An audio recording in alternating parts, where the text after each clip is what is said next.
Latest update market के लेकर आ गया हूँ। 4 मार्च को आज मार्केट में क्या क्या हो सकता है ओपन होने के बाद, उसकी सारी डिटेल आज मैं आपको बताने जा रहा हूँ। सबसे पहले मैं आपको बता दूं जो मार्केट में आज है, ऑयल क्राइसिस की वजह से जो मिडल ईस्ट में वॉर छिड़ गया है ईरान, इसराइल और अमेरिका के बीच, उससे ऑयल क्राइसिस की वजह से इंडिया को काफ़ी बड़ा नुकसान हो रहा है और इस वजह से आज मार्केट काफ़ी वोलेटाइल होने की भी संभावना है। तो इस वजह से आज जो ईरान और ग्लोबल क्राइसिस है, अब क्योंकि हम 85% से ज़्यादा जो ऑयल है वो बाहर से ही खरीदते हैं, तो जिस वजह से इंडिया को इफ़ेक्ट होना तो जाहिर सी बात था, होगा ही होगा। जिस वजह से आज मार्केट इंडिया विक्स भी अगर आप देखो तो काफ़ी ज़्यादा 25% बढ़ चुका है। मतलब 17.13 लेवल पर है। तो ये आप बता सकते हो वोलेटिलिटी मार्केट में कितना ज़्यादा है आज के दिन। और यहीं पर आप चार्ट में देखो तो अभी निफ्टी 50 कहीं 24,865 पे ट्रेड कर रहा है और एनालिस्ट हैं जो उन्होंने कहा है कि 24,600 को अगर ब्रेक करता है निफ्टी 50 तो 24,400 के आसपास या उससे भी नीचे जा सकता है और लगभग 1-2% का आज वेरिएशन देखने वोलेटिलिटी में तो मिल सकता है डाउन साइड पे। क्योंकि ग्लोबल मार्केट की अगर मैं बात करूं, चाहे वो अमेरिका की S&P 500 हो, नस्डाक हो, लगभग 1% के आसपास अगर आप देखो तो ये सब गिरे हैं। चाहे आप S500 देखो, लगभग 1% के करीब गिरा है। नस्डाक भी देखोगे तो 1% के लगभग आसपास तो गिरा ही गिरा है। तो कहीं ना कहीं आप देखो ग्लोबल मार्केट में भी इसका इफेक्ट है और एशियन मार्केट्स में भी अगर आप देखो, चाहे जापान हो, हैंगसेंग हो, ताइवान हो, इन सब के स्टॉक्स। और ये देखिए कोस्पी इतना ज्यादा गिरा, 8% से ज्यादा गिरा है। आप समझ सकते हैं कितनी बड़ी निगेटिविटी मार्केट में अभी तक चल रही है। और इसके बाद देखो यार, सबसे बड़ा रीजन ना ऑयल ही है। क्योंकि ये जो वो एरिया है जहां पर वर्ल्ड का सबसे ज्यादा ऑयल ट्रेड होता था, लगभग 20% के आसपास बताया जा रहा है, तो उससे इफेक्ट तो आना ही था पूरी वर्ल्ड इकोनॉमी में। और ईरान ने कहा है कि जो भी ऑयल यहाँ से टैंकर जाएंगे, उन्होंने पता नहीं चाइना को क्यों इतनी रियायत दी हुई है, उसके अलावा किसी के भी शिप को उन्होंने कहा है कि हम जाने नहीं देने वाले। तो उसका इफेक्ट होगा। और इंडिया के लिए राहत की बात है कि इंडिया के पास अभी कहा जा रहा है कि 20 से 25 दिन का हमारे पास ऑयल है। और उसके बाद रसिया भी हमारे साथ आ गया है, बोला है कि आपकी जितनी भी ज़रूरत है रसिया पूरी करेगा, चाहे LNG हो चाहे क्रूड ऑयल हो। तो ये इंडिया के लिए तो चलो प्रॉब्लम है, अभी वॉर है तो फिर कुछ सिचुएशन इतनी बड़ी बन चुकी है, लेकिन उसके बाद रसिया अपना ऑल टाइम फ्रेंड फिर से एक बार हमारे साथ आए कि आपकी कोई ज़रूरत होगी हम उसे पूरी करेंगे 100%। इसकी अभी देखते हैं आगे क्या डिटेलिंग होती है जिससे इंडिया को फायदा होगा। लेकिन हाँ, क्योंकि क्रूड ऑयल अभी महंगे हैं तो उसका घाटा तो इंडिया को सहना ही पड़ेगा। अब ये हम रसिया से कितने सस्ता और किस पे ले लेते हैं वो अलग बात है। उसके अलावा दोस्तों जो आज स्टॉक्स हैं वो जो आज के स्टॉक्स जो फोकस में रहने वाले हैं वो JSW इंफ्रास्ट्रक्चर है, जिन्होंने ट्यूसडे को एक्सचेंज को इन्फॉर्म किया कि जो कि उनके 15 स्टोरेज टैंक्स थे फुजारा लिक्विड टर्मिनल में, वहां पर थोड़ा डैमेज होने का आया है, डेब्रिस वहां गिरा है, मिसाइल। तो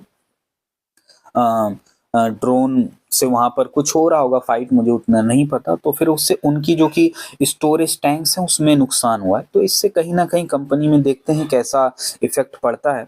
उसके अलावा हमारा फिनो पेमेंट बैंक, जो आपने पहले भी देखा था, जो उनके CEO थे उन्हें अरेस्ट कर दिया गया है। लेकिन उसके बाद जो फिनो पेमेंट बैंक के तरफ के जो अधिकारी हैं उनका कहना है कि इससे हमारे कोई भी दिक्कत नहीं है। और चीफ फाइनेंशियल ऑफिसर कहना है कि हमारे बैंक को इससे डिपॉजिट में कोई भी दिक्कत नहीं आई है। लेकिन देखते हैं इससे भी मार्केट में क्या किस तरीके का इफेक्ट फिनो पेमेंट बैंक्स पर पड़ सकता है, क्योंकि लोगों का यार थोड़ा भी होता है ना, तो एक निगेटिव में अगर मार्केट गया तो काफी ज्यादा जाता है।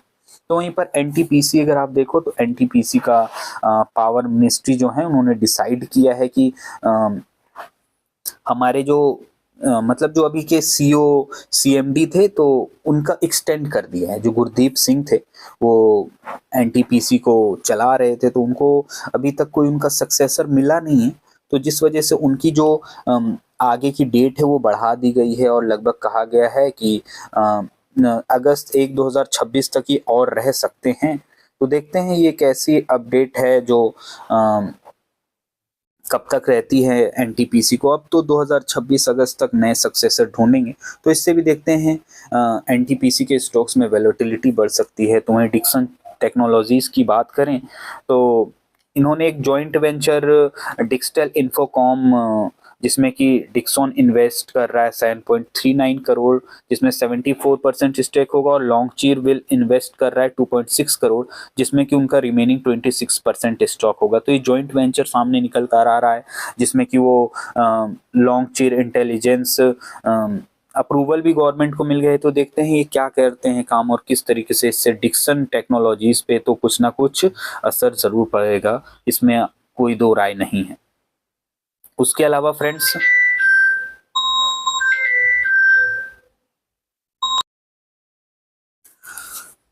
नेटको फार्मा, इस पे आज ये बहुत फोकस में मेरे को रहेगा यार, क्योंकि इन्होंने जेनरिक कैंसर से लड़ने वाली एक दवा बनाई है, वो मार्केट में लॉन्च कर दी है। वो यूएस के जो पार्टनर हैं ब्रेकनिज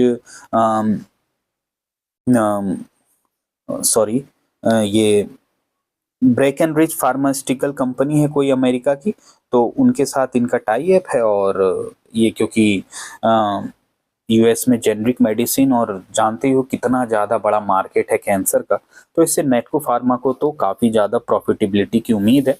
और उसके अलावा फ्रेंड्स ये थोड़ा यार आज फर्स्ट डे है ना, तो थोड़ा बहुत दिक्कत हो रही है, कहाँ क्या करना है उतना समझ नहीं आ रहा। मैं आपको बताऊंगा। टाटा स्टील भी देखो 11,000 करोड़ रुपए से ज़्यादा के इन्वेस्टमेंट जमशेदपुर फैसिलिटी में कर रही है, जिसमें वो टेक्नोलॉजी डेवलप करने वाले हैं Tata group advance steel production के लिए।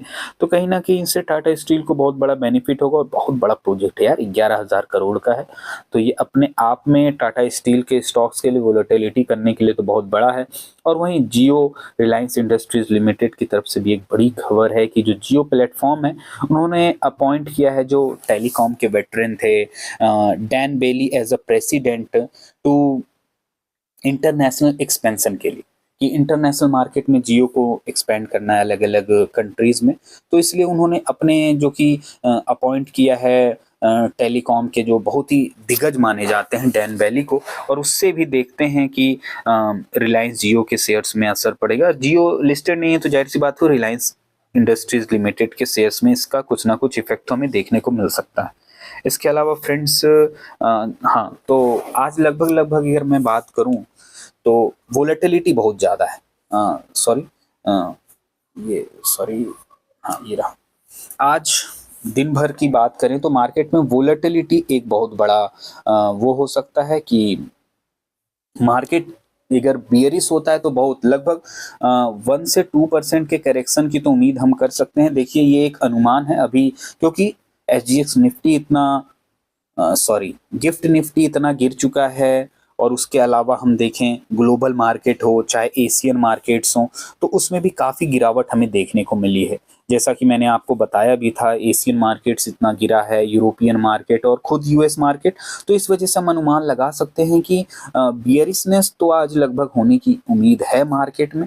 बाकी उसके अलावा आज अगर मैं देखूं तो कई स्टॉक्स भी हमारे फोकस में है। मैंने आपको बताया अपने टाटा स्टील है, और जेएसडब्ल्यू है, और अपनी नेटको फार्मा है।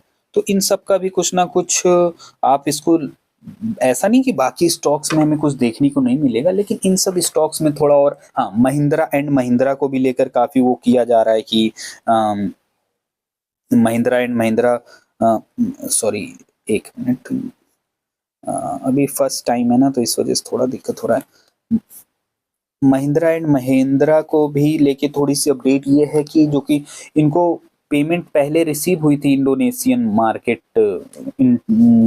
गवर्नमेंट से कि हमें इतने ट्रक्स दीजिएगा वहाँ की ज़रूरतों के लिए। तो वो पेमेंट्स है इनके पास, और कोई भी कैंसिल की अभी तक अपडेट नहीं आई है। ये इन्होंने मार्केट में इन्होंने बताया है, तो इससे कहीं ना कहीं जैसे कि एक्सचेंज को इन्फॉर्म किया है, तो इस हिसाब से महिंद्रा एंड महिंद्रा भी आज मार्केट में बना रहेगा।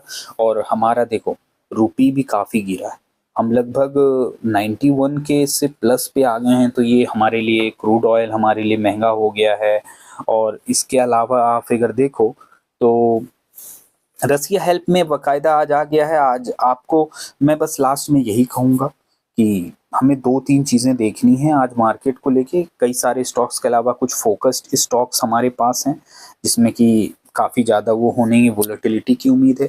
उसके अलावा आप अगर देखो तो रसिया हमें हेल्प करने के लिए है, उन्होंने कह दिया है कि हम वी विल हेल्प इंडिया जैसा भी सिचुएशन होगा। और मार्केट में हमें आज करेक्शन तो देखने मिले, 1 से 2% का करेक्शन हमें कहीं ना कहीं। अब ये देखना है कि हम इस पे कैसे प्रॉफिटेबिलिटी कर सकते हैं, या हो सकता है कि इतना करेक्शन ना भी हो इंडियन मार्केट में, क्योंकि एफआईज जहां पैसा काफी निकाल रहे हैं, लेकिन वहीं पर अगर आप देखो तो domestic institutional investor last time भी पैसा काफी इन्वेस्ट किए हैं। तो इससे देखते हैं मार्केट कहीं जैसे पिछली बार बैक हुआ था तो हो सकता है। बाकी फ्रेंड्स, ये है आज का वीडियो, और ऐसे ही डेली अपडेट्स के लिए अपने इस चैनल को सब्सक्राइब कर लें। और सॉरी, मैं प्रॉमिस करता हूँ आपसे कि ऐसे अपडेट्स मैं डेली लाता रहूँगा और जल्दी लाऊंगा, जिससे कि आपको काफ़ी फ़ायदा हो। और टॉप के न्यूज़ होंगे हमेशा। शाम को फिर मिलते हैं, टॉप लेटेस्ट न्यूज़ लेकर मैं आपके सामने हाजिर होऊंगा। ठीक है फ्रेंड्स।